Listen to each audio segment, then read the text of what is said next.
Hi and welcome to Old Time Knowledge. Well, this video is going to be a little bit different, but I've had my mind on making this quite a bit recently. And especially, there's been a lot of people talking about this on YouTube. I've been reading articles about it and things like that. And I said, y'all, I've just got to make a video about this. So we're going to have a little bit of straight talk today, and I'm going to let you know that there's going to be some changes coming with this channel. Don't worry.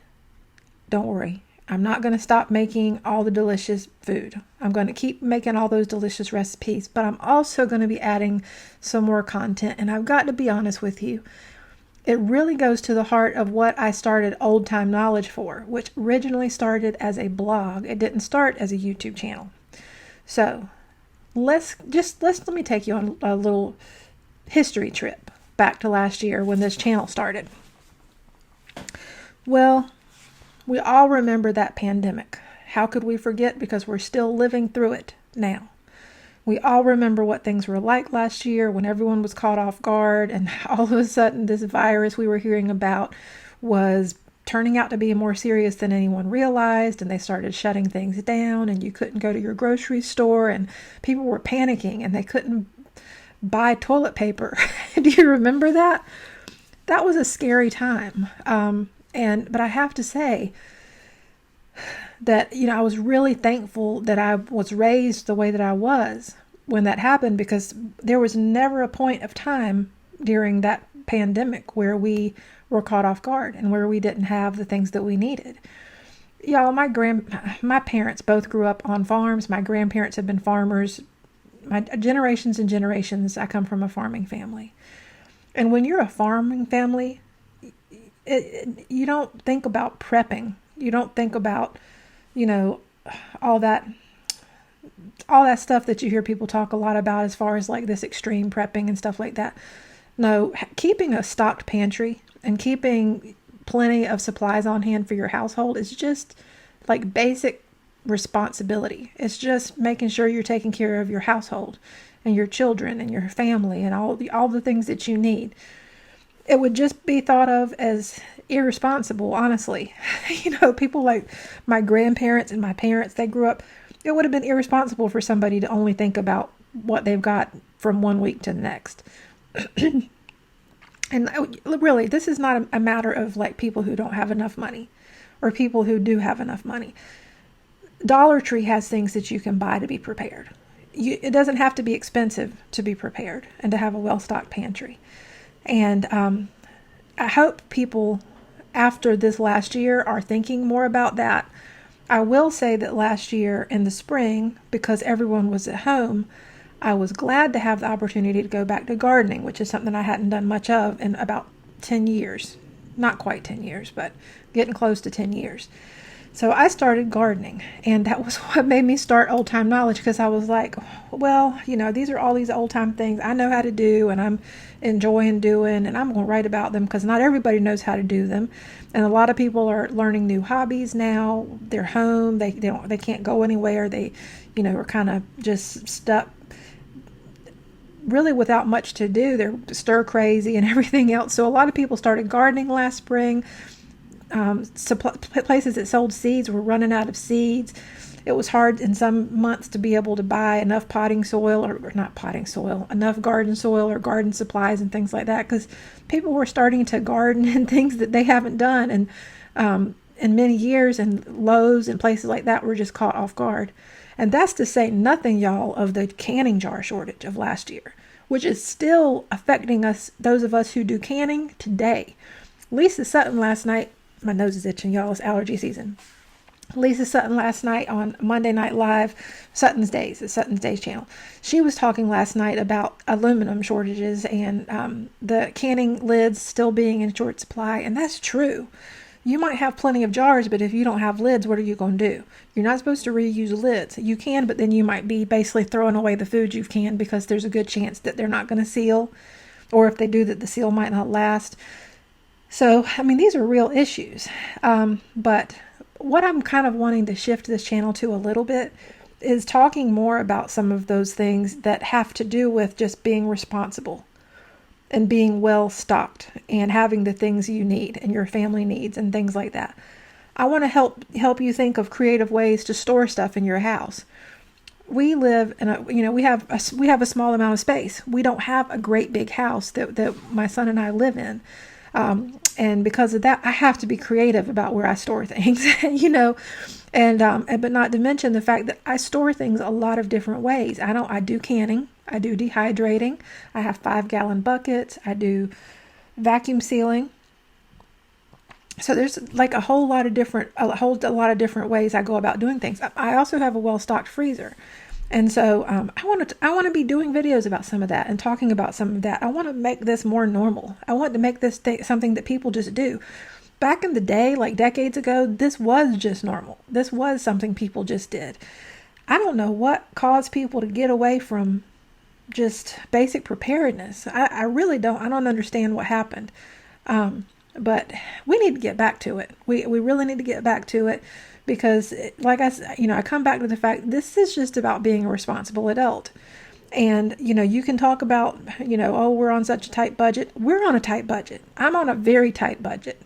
And yet I still find ways to, if there's a sale, let's say I go to the store and they've got chicken breasts on sale at a really, really good price. Well, you can bet I'm going to buy those chicken breasts, as many as I can afford. And I'm going to put some in my freezer, and I'm going to can some. And it's the same thing when certain produce is in season. Plus, I also grow my own produce. So there's that. And so there's a whole lot of different ways that you can do things. But you've just got to do this stuff. We got to make this more normal. And to be honest, I think most of y'all who are watching this channel, you already know that. Most of y'all can appreciate that old time knowledge, that just good old common sense that we don't see enough of these days. You can totally appreciate that. And, but I'm sure some people who maybe aren't being as forward thinking as they should. They're very much living for the moment. And hopefully maybe you can drop some little tips to them or some little hints to them and help them out. Because that's really what it all comes down to, is we all need to sort of help each other out and help look out for each other and things like that. And another thing about being prepared is it's not just about you and your family, but it's about your neighbors. If your neighbors need some help or something like that. I know that there are a lot of people in the preparedness community who sort of have this attitude like, I don't want my neighbors to know that I'm stocked up on stuff and things like that. I don't want people bothering our family for those things because those are what they should have prepared, Well, I'm going to tell you, we're Christians in this household, and if somebody is hungry near me and I know about it, and if I'm in the position to help them, that's exactly what I'm going to do, because that's what the Lord tells us to do. And so I think that's another part of it. It's being able to help serve your neighbor, and so that doesn't mean you have to be ready and totally prepared to feed your whole neighborhood, but you never know when somebody might just need a little bit of a helping hand or a meal or something like that. You can really put a smile on somebody's face with a very small thing. So like I say, I started Old Time Knowledge with a video. Well, I started the blog, but as far as the YouTube channel, I started it with a video about making collards with cornmeal dumplings. I didn't make that video because my goal was to have a YouTube channel that was getting a lot of subscribers. I made the video for my blog. I just wanted to have a video about making collards for my blog because I knew there were a lot of people following my blog who aren't from the South, who don't know much about collards with cornmeal dumplings, or if they were from the South, maybe nobody taught them how to make collards properly. So I wanted to show, I wanted to show the pretty collards that were growing in my garden because, boy, we grow some pretty collards, y'all. But I wanted to show the pretty collards in my garden, and I wanted to show exactly how I make those collards the Eastern North Carolina way with cornmeal dumplings. And of course, I later updated that video and made one with potatoes. But that was just the first video. And it wasn't for a few months before I made the next video, which was on peach jam.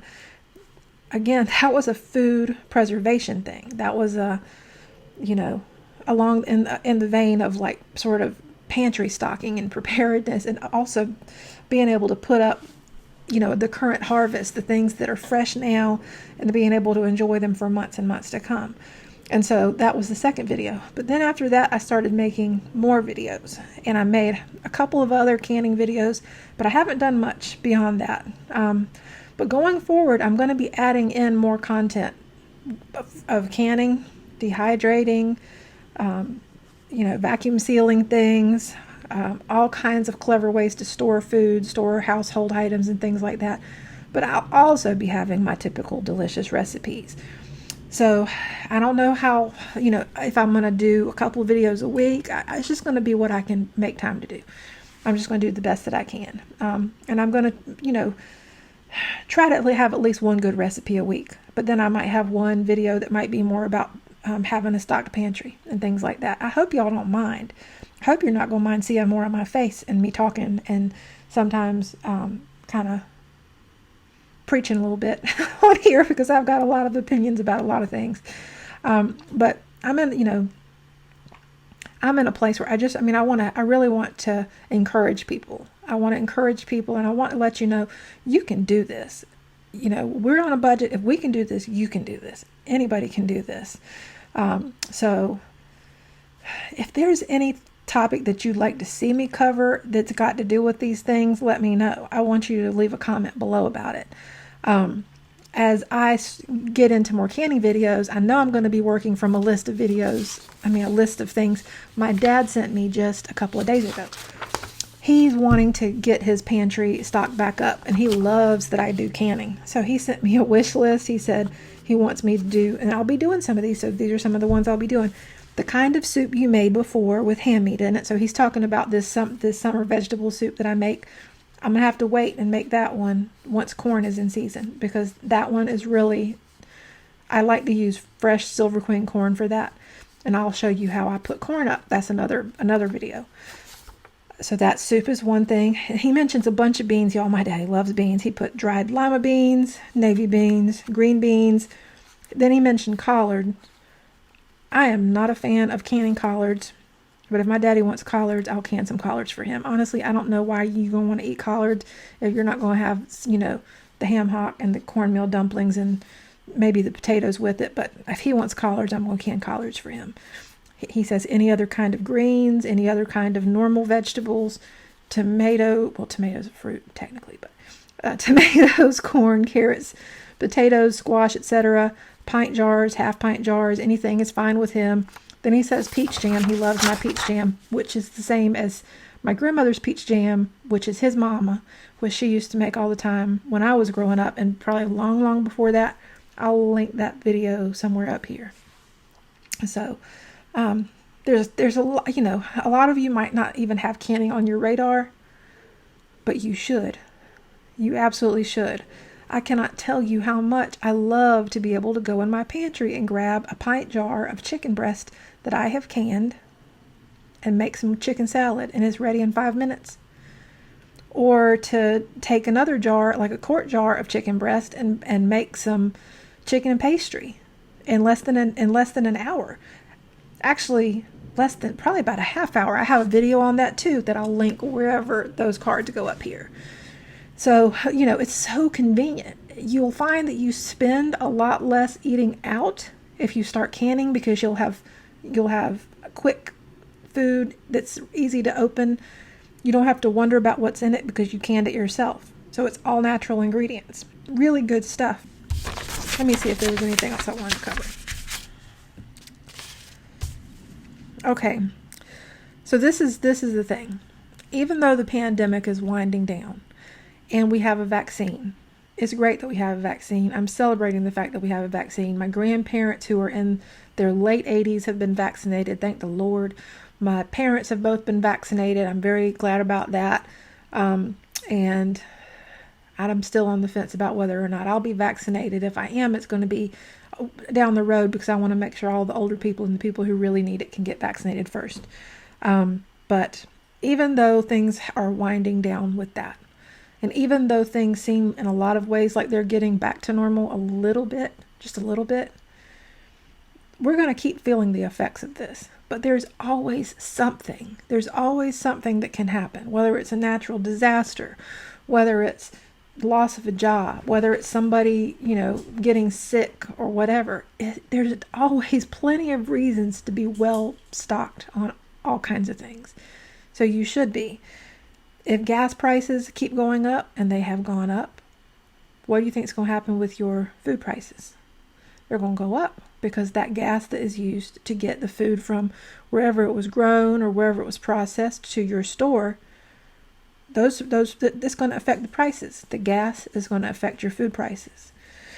Wages, minimum wage, if they force a $15 minimum wage across the board, there's going to be, I'm sure, some impacts of that on the food chain as far as how much things are, because there's always jobs at the bottom of the ladder that are never meant to be full-time jobs, long-term jobs. They're always intended to be sort of entry-level jobs, but they don't typically pay much. But if all of a sudden, employers are having to pay double what they've been used to paying for some of those entry-level, jobs that are meant to be, part-time thing or whatever, that's going to impact food prices. People who are afraid of things being scarce are going to buy a lot of things, and that's going to cause some scarcities as well.